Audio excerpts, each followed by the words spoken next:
Steve Sherlock here for Franklin Matters, Franklin Public Radio, available anywhere, anytime on the internet in your browser, WFPR.FM, and in the local Franklin Mass FM radio dial. Yeah, the dial 102.9, or maybe it's a push button, either way, 102.9 on the FM band. Here virtually today with another candidate interview for our biennial election coming up November 4, 2025. School committee candidate, current school committee member, Al Charles. Al, thank you for doing this. Yeah, no, thank you for having me. I appreciate this. This is definitely exciting. Oh, definitely. I'm having a whole bunch of fun talking to a whole bunch of people, and this is what we need to do to create informed voters, right? Before November 4th. Yep. So, for those who may not know, and there may be some, because we're a dynamic community, people coming in, coming out. Tell us a little bit about your Franklin story, your road here or life within Franklin and your involvement in the community here. So people will know, oh, Steve's talking to Al. Yeah, I remember Al. So, for a little bit about myself.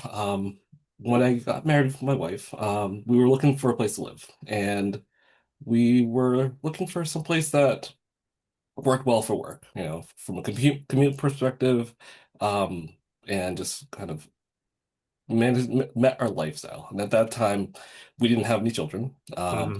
But we were living in an apartment. We're like, we're tired of the apartment living, and let's get a house. So lo and behold, we found Franklin, and it hit all the marks. Commuter rail, got two stations there, so my wife was able to commute into Boston. 495 was right there for me, so I hopped up and down that to go to work, and it was beautiful. Hmm. The house that we found was amazing, so super happy, way better than our apartment. So that Hmm. that was a huge plus. Um, we then had children, and because of our children, we started to become more involved in the community. My children went to daycare, and we knew some people at the daycare, Hmm. but it wasn't until we got into the public school system where we really embraced the community. I started doing things such as coaching basketball, baseball, soccer, Hmm. which I still do now, Yeah. um, Yeah. and really met a lot of people. Kids that were in our school, kids that went to different schools, families, and really just really built my network of people that I knew and really made Franklin my home. Hmm. Um, my boys now, my oldest, Owen, who is a freshman at Franklin High School, and Chris, who is at a seventh grader at Franklin Middle School. So really, we've been here since like I said, 2009.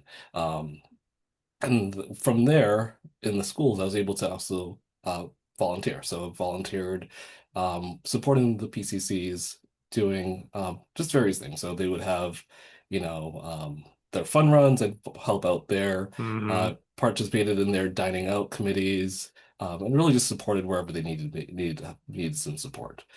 So that really was where, the community knew me, I knew the community, and really made Franklin my home, which has been really, really great. Seen a lot of changes since we've gotten here, Hmm. um, both for the good, some things, but that's life, things change, but it's been amazing to be here. And then because of that, allowed me to see how that could I give back even more, which, as you had said, I'm an incumbent on the Franklin School Committee for the past 4 years, and really just being able to give my time to help the greater good. Hmm. So Yeah. that's really it in a nutshell. In a nutshell. Yep. That's fine. That's good. Thank you for that. Yeah, I think in this kind of one common thread, people who and for the listeners, if you're new to this, hopefully you'll tap in to see the others. If you've seen some of the others, then you've also detected kind of the common thread that if you're not born here, you chose Franklin for kind of the commutability, affordability, lifestyle, and then just liked it. It was home.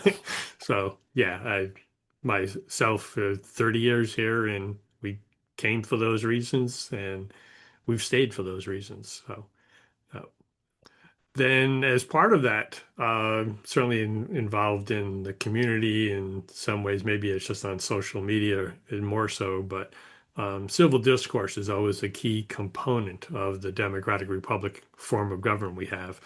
Now, clearly, the political party structure, which is more of a national piece, fortunately doesn't apply as much to the local politics because we're more nonpartisan than, party based.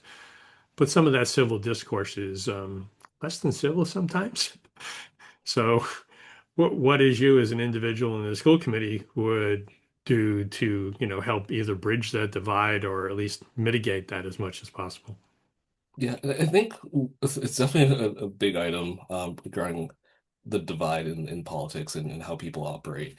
I mean, for me, the biggest thing I've been doing is bringing people together and sharing information. I mean, this is why I've really enjoyed being on the community relations subcommittee, because I've been able to take information that we have and share it across the board so that Hmm. people know what's going on. Because the easiest thing to do is keep things in a silo and only speak to certain groups and ignore others, where that enhances the divide. Whereas if we can message out and share that information, then people understand what's going on and they can really feel engaged and included in what's happening so that they can participate and we can open up those dialogues for conversation. So like for the newsletter that I help get out every single month, I don't only just send it out to the families that have children in the school committee, in the school district. I send it out to those that are just residents in the town, so that they are aware. Because at the end of the day, the school takes up so much of the budget. People need to understand, what are they funding, Hmm. and they really care about that, so that they can continue to fund it and can support that funding. Um, in addition to the what I've done there. I think back to the first redistricting subcommittee that I had led. Um, we took a deliberate approach to open up the net to anybody that wanted to participate. So we had a survey and said, Hmm. "Hey, if you want to join and you want to share your voice, uh, fill out this form." And we probably had like maybe 3 or 4 questions, and people filled it out. And we had about 60 or so people that had filled out the form. Hmm. And initially, we're going to reduce that to a couple people. And after looking at it, I was like, well, why? Why do we limit folks? So we said, no, we'll have a large group, and it may be challenging, but it was a way to get all the voices that wanted to speak in a room together so we could talk, listen to each other, understand each other, and really take that feedback from those folks.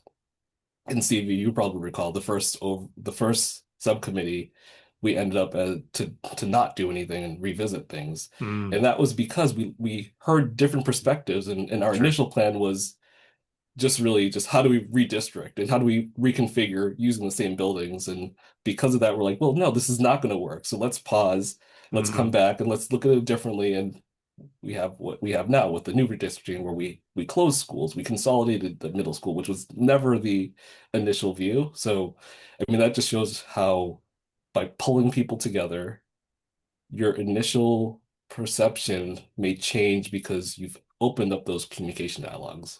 So I'm going to continue doing that as we go.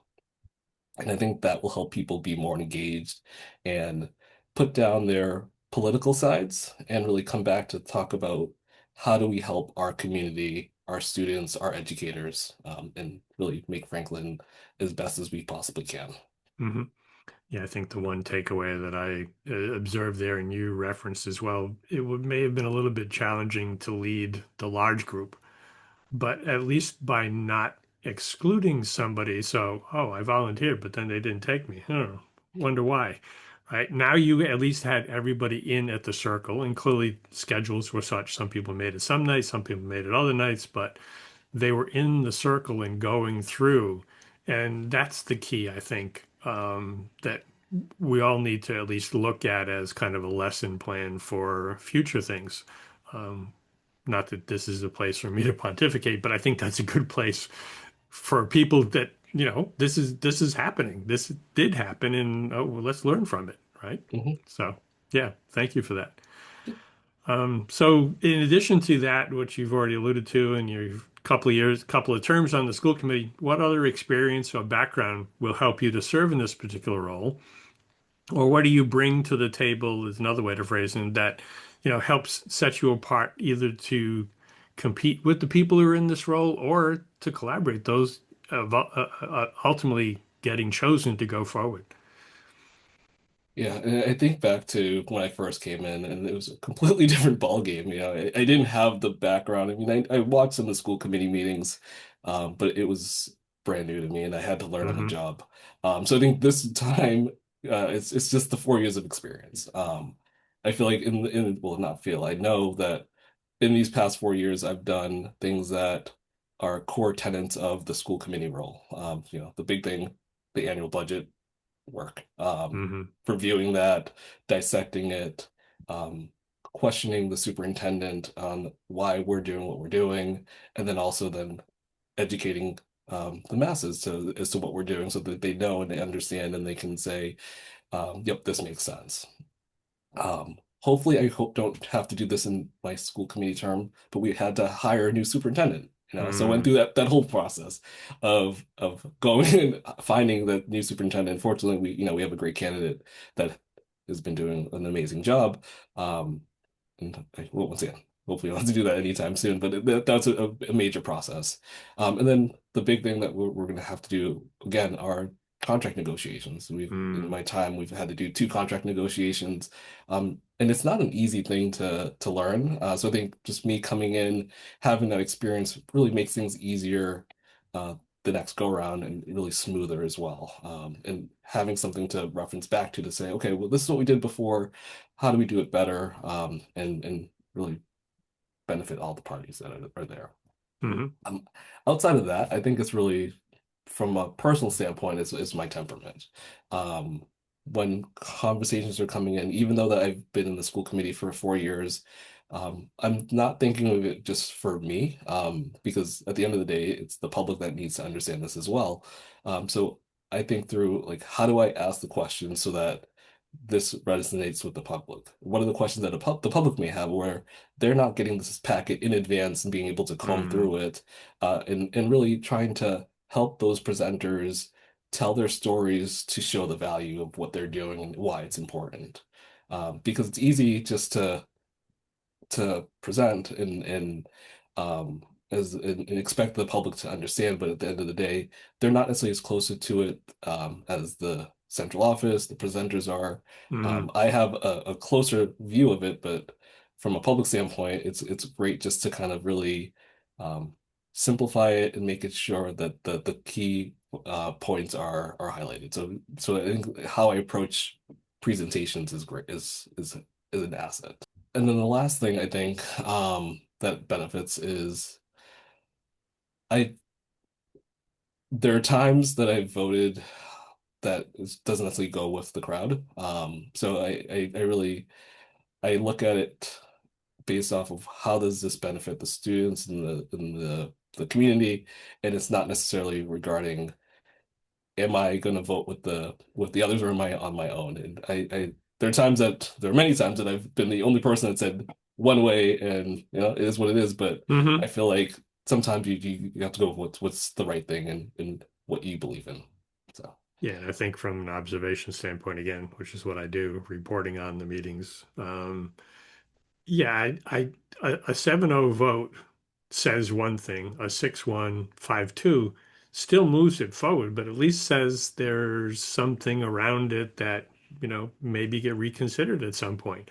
And that's still fair. That's the process. There's nothing wrong with that. So I know there's some talk even among the community that it needs to be, unanimous votes all the time to show unanimity. Well, you can still have a passing vote and still show unanimity around an idea. And, just because one vote went the other way doesn't mean you're not going to roll up your shoulders and still make it happen. mhm, So, yeah, my 2 cents. But this is not about me, so I'll stop doing that. it's all good. We'll get into the school committee questions specifically, and that gives me a pause to quick reminder for the listeners. If you've seen these before, you're aware, I think, that we've got the three standard questions for all candidates, and then we get into candidate to role specific questions to generally give us that kind of a common platform. So we're asking the same question, people can answer it differently by their own style, et cetera, but should give us something of an idea in terms of, oh, I like this one, I like that one for various reasons, so we can make that informed vote when it comes time to it. Um, so, getting into the school committee questions specifically, and you started talking about redistricting. Certainly, that was a multi-year effort with certainly the decision behind us and the implementation underway. What do you see as the key priority now for the district? So the number one priority in my perspective, and I think this is the number one priority every year, is the budget. Mm, Um, we know that there is upcoming deficits, and we can't cut our way through to success. We have to look, how does the district be more effective and efficient with the money that we're allocated, but at the same time, how do we educate the masses, town council, the importance around the funds that we're asking for and what we get back from this. hmm And I think that that's going to be the constant struggle uh, for the foreseeable future, given the way the budget system situation is occurring, not just in Franklin, but everywhere. So that's number one. The second thing I think that's gonna be big. I know, although we finished redistricting, it's the first phase of it, mm, and I think that there's the phrase, storming, norming, performing, and we're in the first phase. We just got through the first work, but there's a lot of things that still need to be done. hmm People people think of the schools as they were prior to redistricting. If I talk to somebody and I say Lincoln Street or Washington Street, I get that hesitation, like, what are you talking about? And then I'll have to say, oh yeah, hmm Keller and Annie Sullivan or Remington and Jefferson. And I don't think we have an identity yet. And really the goal is how do we reestablish the the district's identity in hmm terms of how does it how are they integrated in the community? How do we, because as I had mentioned earlier, the schools was how I got involved in the community, Right. Whereas if I didn't have children, I may not have been as engaged. So how do we take the new structure and build around that so that people understand and really have those new communities? And it's going to be a process. It's not something that happens overnight. I think of things at work where we've made some changes and people have still referred to the old names and old systems. Mm, And I think we have to be very intentional to like really bring people along. And this is a new structure and this is our new identity. So I think those two are the two things. Other than that, I think it's been a wild ride between COVID, the financial situations. I think we just have to be very nimble to see what else pops up that we have to address and mm, really be able to, whatever it does pop up, roll our sleeves up, work together, and then just figure out a way to solve that. mm. Yeah. Who knows what the future brings? And I'm glad I'm not a forecaster. I just focus on reporting. That's challenging enough. And the final question within the school committee spot is with the school district responsible for the bulk of the Franklin town of Franklin budget, which you've already referenced. And I think you've started alluding to some of the key priorities within it, but do you have any particular ideas around how to resolve the structural deficit within the operating budget?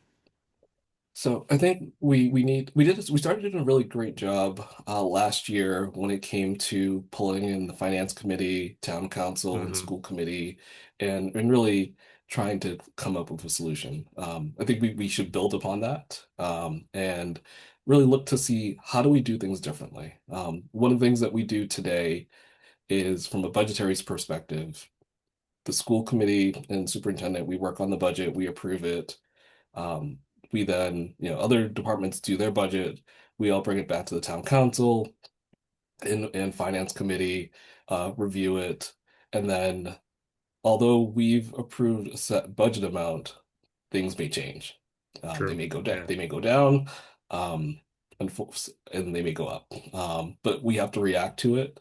And I think that uncertainty slows us down and really hinders us from being as efficient as we possibly can be because we then we'll just say for example we it was reduced, we then have to make cuts and then maybe a little bit later funds are found or reallocated and then we have to try to rehire those teachers or Hmm. bring people back and it's just that seesaw. So I think if we were able to maybe look at like how some other towns may do where there's a set allocation, so that at least you can predict, okay, this is where my base and this is how I can grow. Mm, But I think ultimately this is to get there, we have to have those three parties, the finance committee, town council, school committee come together and really and their representatives, the town administrator and superintendent as well, to really talk and understand, is it something that we can do so that we can be more predictable and even though that it truly make it so that the budget that is under the school committee's purview is truly under our purview, we can say we could be it's predictable. So I mhm, think that's the big thing. Um, Beyond that, I think we truly need to look at the override situation, because mm. the amount that costs are going, it's not going down. It's always going up. So I don't think the whole 2.5% increase every year really is truly sustainable. No. But we need to figure out that balance. Yeah, no, I agree. The 2.5%, is particularly with the recent inflation and continued inflation, and who knows what the tariffs are going to do to inflationary and other prices. There's a lot of uncertainty there for sure.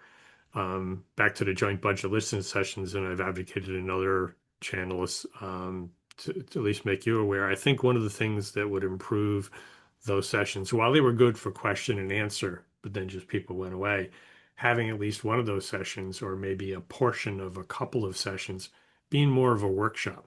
So if somebody has an idea that says, hey, if we did this, well, let's walk through the numbers and see how the dominoes would fall, pro and con, so that, we've got more of that complete picture. Because I think one of the issues overall is that, people kind of get stuck on a number and then they can't change. Well, but the numbers do change. And we have to be able to, especially with what the state's going to give in Chapter 70, and then even after the budget, our budget's approved, the state signed their budget, then still changes needed to be made, et cetera. So people need to be a little bit more flexible around that idea going forward, and having that in kind of a workshop so they can do the dominoes and see what happens. That I think might be beneficial to help. But Mhm. so. Yeah. So while we've covered a bunch of topics, certainly not everything within the school's purview, but at least in the short, concise area, if there's another topic that we haven't covered, certainly you have an opportunity now since we have the platform and the people listening, you can share. Yeah. And I mean, really, I think at this point, I just want folks to know who I am, and understand what's driving me. I just like everybody that's voting, I am a Franklin resident, and this is a town that is my home. I've enjoyed all of my entire time that I've been here. I'm happy that my children are growing here. They've lived here all their life, which is different than what has been for me when I was a kid, where I'd bounce around in different places as well. So it's really great just to see that different dynamic. And really, at the end of the day, I'm really no different than anybody else. I think the only thing that's different is I have the opportunity to volunteer and support the community in this capacity, which has been fun. Um, I look back and I think I was like, never have I ever thought of, oh yeah, I wanted to be a school committee member, or even an elected Hmm. official. So it's wild how life has changed this trajectory and what I'm doing now, but it's something that I've been enjoying. I feel like I do a good job. I hope others see that as well. So that's it. And really, at the end of the day, love for folks to vote for me, support me, and yeah, let me know how I can help them and help the community. Hmm. Yeah. In terms of that connection piece, at the end of the video, we'll have a slide with your contact info and email in case they don't already have it. But that'll be a reminder to them for them to do that reach out and say, hey, I saw you talking with Steve. What about this, etc. So, yeah, that'll be good. Well, thank you for taking time to share. I know you've got a busy schedule, but it's important for us to do this together to share with the rest of the community, so everybody at least has, kind of the level playing field as we go in to make our vote on or before November 4th. So Yeah, thank you again. yeah, and Steve, thank you. I mean, this is a great resource. Not all communities have a Steve Sherlock, so um, great way to keep informed and know what's happening and really how to be engaged. So appreciate this. Sure. Thanks. And to the listeners, thank you for listening. This is one of the series. There's more coming. We'll let you know when we finally get to the last one. But in the meantime, no celebrations. There's a lot of work to do, a lot of conversations to have too. So thank you for participating. Thank you for listening. And a quick reminder that we do this because Franklin matters.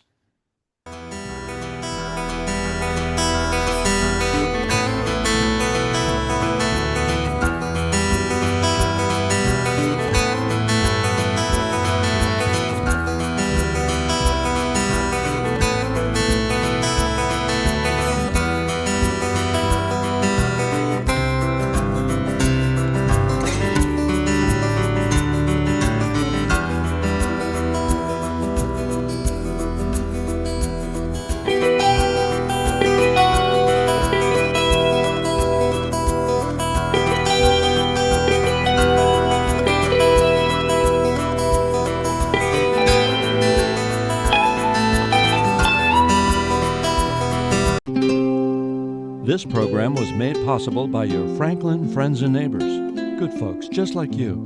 Thanks for supporting Franklin TV. And thanks for watching.